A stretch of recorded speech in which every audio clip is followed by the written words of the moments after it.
اٹھ جا اللہ کے حکم سے، تیری قربانی اللہ کے حضور قبول ہو گئی۔ اور پھر کفن کے اندر سے ایک جوان اللہ اکبر کہتا ہوا نکل آیا۔ اس کے جسم پر عام تاتاریوں کے کپڑے تھے جسے کفن سے چھپایا گیا تھا۔ مولانا نے تاتاری جوان کو گلے لگا کر اس کی پیشانی پر بوسہ دیا۔ دونوں قبر سے باہر آ گئے۔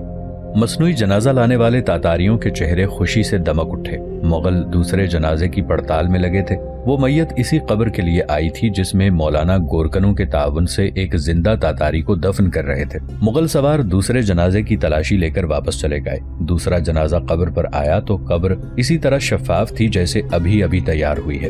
مولانا اور ان کے تمام ساتھی اس جنازے میں شریک ہوئے اور فاتحہ پڑھنے کے بعد واپس ہوئے۔ مغل سوار پہلے ہی جا چکے تھے۔ مولانا اپنے ساتھیوں کو لے کر قبرستان کے اس تاریک گوشے میں آ بیٹھے جہاں کسی کی نظر نہیں پہنچ سکتی تھی۔ قبرستان کا یہ گوشہ واقعی بغاوت اور جنگ آزادی کی سرگرمیوں کا مرکز تھا۔ شہر میں کسی جگہ اتنے آدمیوں کا اکٹھا ہونا ممکن نہیں تھا۔ مغل سوار اور جاسوس ہر جگہ ٹو میں لگے رہتے تھے۔ انہیں کسی طرح پتہ چلا کہ تیمور زندہ ہے اور وہ سمرقند آنے کا ارادہ کر رہا ہے۔ آج کے حادثے نے تمام لوگوں کو پریشان کر دیا تھا۔ اب قبرستان میں جمع ہونا بھی ممکن نہیں تھا۔ مولانا کے پیش نظر اب سب سے اہم مسئلہ کسی معقول جگہ کا انتخاب تھا جہاں جمع ہو کر یہ آزادی پسند اپنے منصوبوں کو عملی جامہ پہنا سکیں۔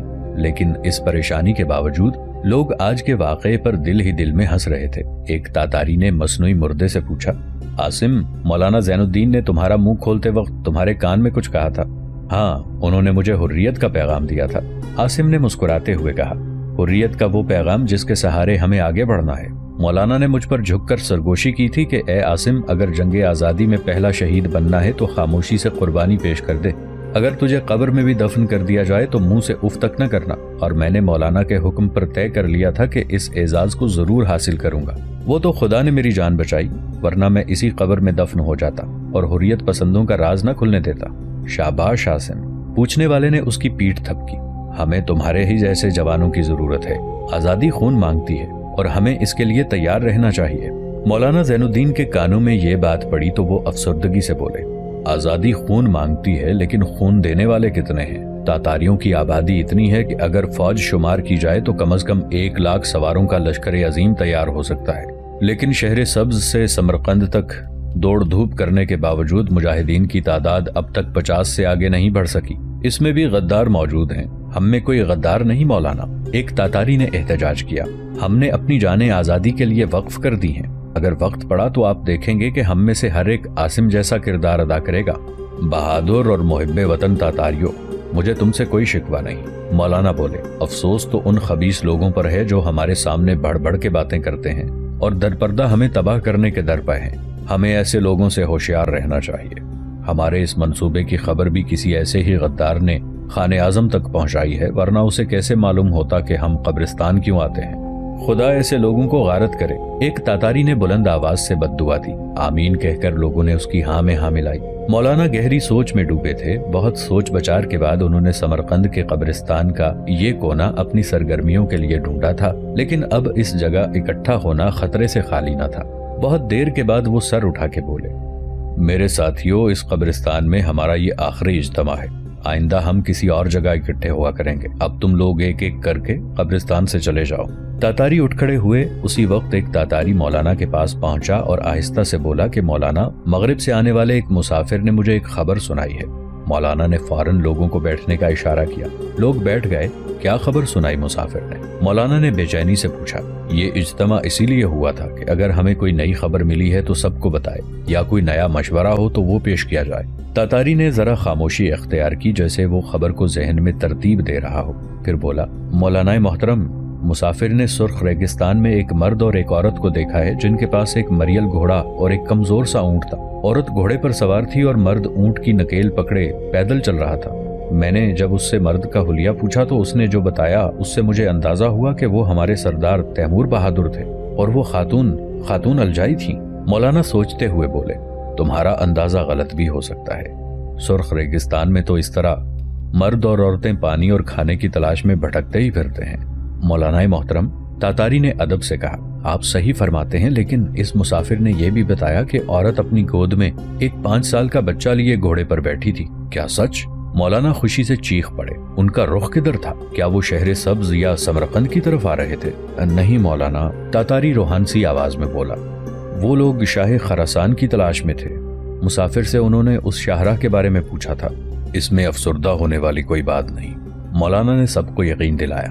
ایلچی بہادر نے بھی ہمیں یہی بتایا تھا کہ شہر سبز کے امیر تیمور کا ارادہ شاہراہ خراسان پر پہنچنا ہے، جہاں سے وہ اپنی سرگرمیوں کا اثر نو آغاز کرنا چاہتے ہیں۔ یہ خبر ہمارے لیے کسی نوید سے کم نہیں۔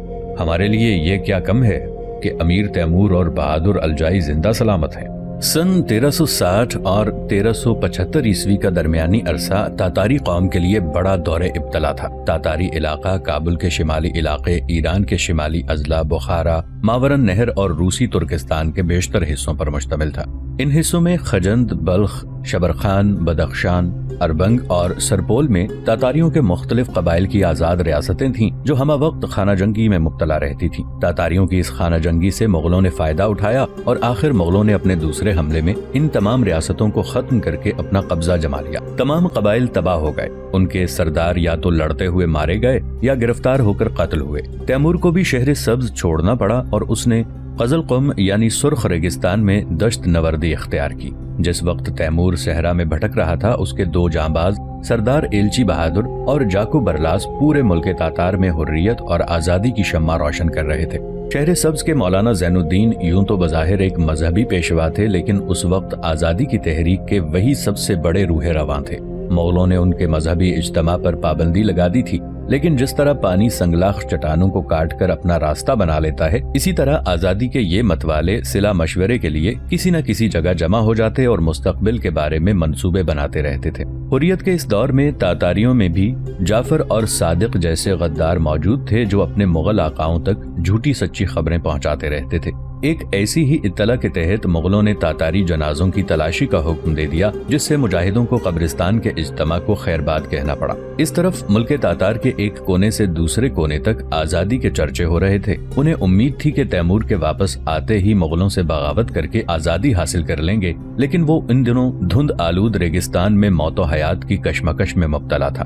امیر حسین دلشاد اور اس کے تمام ساتھی رخصت ہو چکے تھے اور وہ الجائی خاتون کو گھوڑے پر سوار کیے پیدل سفر کر رہا تھا۔ تیمور کے پاس خوراک ختم ہو چکی تھی۔ خوش قسمتی سے اسے ایک جگہ بکریاں چرتی نظر آئیں۔ تیمور نے ادھر کا رخ کیا۔ بکریوں کا مالک بڑی مشکل سے 2 بکریاں فروخت کرنے پر آمادہ ہوا۔ تیمور نے فوراً ایک بکری ذبح کر کے اس کے گوشت کو بھونا، پہلے اپنے ساتھ والے ملازم کو دیا، پھر میاں بیوی نے ننھے جہانگیر کے ساتھ خوش ہو کر مزے سے کھایا۔ دوسری بکری کا گوشت انہوں نے تپتے ہوئے پتھروں پر چٹخا کر خورجیوں میں بھر لیا تھا۔ اس طرح گوشت کو عام طور سے طویل سفر کے دوران استعمال کیا جاتا تھا۔ کھانے سے فارغ ہو کر وہ پھر سفر کے لیے تیار ہو گئے۔ خیبہ سے چلے ہوئے انہیں 6واں دن تھا۔ 4 دن بعد کھانا پیٹ بھر کے کھایا تھا، اس لیے ملازم پر نیند یا کمزوری کا غلبہ ہوا اور اس کی آنکھیں بند ہونے لگی۔ تیمور نے الجائی کی طرف دیکھا، کیوں نہ کچھ دیر آرام کر لیا جائے؟ نہیں میرے سرتاج، ابھی سفر ختم نہیں ہوا، حوصلہ مند الجائی خاتون نے فوراً جواب دیا۔ تیمور نے گھوڑے کی لگام مضبوطی سے پکڑ لی اور ملازم سے کہا، ہمت کرو جوان، سفر ابھی ختم نہیں ہوا۔ ملازم سر کو ایک جھٹکا دے کر سنبھلا اور معذرت بھری نظروں سے تیمور کو دیکھنے لگا۔ تیمور نے غلام کی خاموش معذرت قبول کر لی اور گھوڑے کی لگام پکڑے ہوئے آگے بڑھا۔ بکریوں کا مالک اب تک وہیں بیٹھا انہیں بڑی دلچسپی سے دیکھ رہا تھا۔ تیمور نے اس کے پاس سے گزرتے ہوئے رک کر پوچھا، کیوں بھائی، اس ریگستان سے نکلنے کا کوئی اور راستہ بھی ہے؟ جب تمہیں نکلنے کا راستہ معلوم نہیں تھا تو اس ریگستان میں داخل کیوں ہوئے تھے؟ گلابان نے جواب دینے کی بجائے ہنس کر تیمور سے الٹا سوال کر دیا۔ تیمور کو اس کے تمسخر پر غصہ تو بہت آیا، لیکن برا نہ مانا اور نرمی سے کہا، بھائی عزت اور ذلت اللہ کی طرف سے ہے، وہ بندے کو جس حال میں رکھے اسے خوش رہنا اور صبر کرنا چاہیے۔ گلابان تیمور کی بات سے بڑا متاثر ہوا۔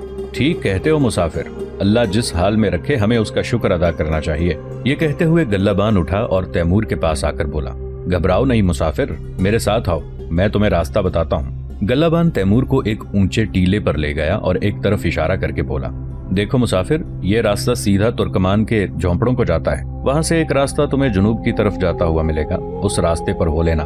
اگر راستے میں کوئی حادثہ پیش نہ آیا تو انشاءاللہ تم اس ریگستان سے باہر نکل جاؤ گے، راستے سے بالکل ادھر ادھر نہ ہٹنا۔ گلابان نے آخری بات پر خصوصیت سے زور دیا۔ تاتاریوں اور ترکمانوں کی بول چال کی زبان قدیم ترکی تھی، لیکن تحریر میں جو زبان استعمال ہوتی تھی وہ وسط ایشیا کی منگولی اور ادیغور تھی۔ یہ زبان اب مٹ چکی ہے۔ تاتاری اور ترکمان اپنی بول چال میں عربی کے بہت سے الفاظ استعمال کرتے تھے۔ عربی کو اس دور میں ایشیا میں ایک ہماگیر حیثیت حاصل تھی۔ مغل بھی ترکی بولتے اور سمجھتے تھے کیونکہ ترکی اور ادیغوری زبانیں آپس میں بہت مشابہت رکھتی تھیں۔